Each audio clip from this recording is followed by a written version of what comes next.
చామంతి రోజా నగలు దొంగతనం చేసింది అని రమాదేవి భ్రమర అంటూ ఉంటారు.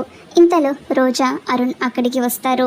రమాదేవి రోజాతో వీళ్ళు దొంగతనం చేసింది నీ నగలు కాబట్టి వీళ్లకు ఏ శిక్ష విధిస్తావో నువ్వే విధించు అని రమాదేవి రోజాకు చెప్తూ ఉంటుంది. ఇక రోజా దొరికిందే ఛాన్స్ అన్నట్టుగా చామంతి దగ్గరికి వచ్చి ఏంటి నా నగలే దొంగతనం చేస్తావా అని అంటూ చామంతి జుట్టు పట్టుకుంటుంది.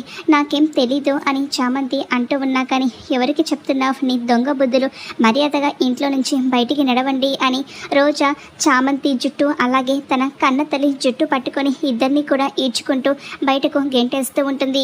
ఇక తన తల్లి కింద పడబోతూ ఉంటే చామంతి తనని పట్టుకుంటుంది. ఇక రోజా కోపంగా లోపలికి వెళ్ళిపోతూ ఉంటుంది. చామంతి తన తల్లిని తీసుకొని ఇక చాలా బాధపడుతూ వాళ్ళ బట్టలు తీసుకొని అలా నడుచుకుంటూ వెళ్ళిపోతూ ఉంటారు. ఈలోగా ప్రేమ్ ఇంటికి వచ్చి చామ్ ఎక్కడా అని అడుగుతూ ఉంటాడు. ఇక చంద్రిక జరిగిందంతా కూడా చెప్తూ ఉంటుంది. అలా చెప్పేసరికి ప్రేమ్ షాక్ అయిపోతూ ఉంటాడు. ఇక చిట్టి అక్కడికి వచ్చి రోజా మేడం నగలు దొంగతనం చేసింది అని చామ్ వాళ్ళని ఇంటి నుంచి గెంటేసింది అని చిట్టి చెప్పేసరికి ప్రేమ్ షాక్ అయిపోతూ ఉంటాడు.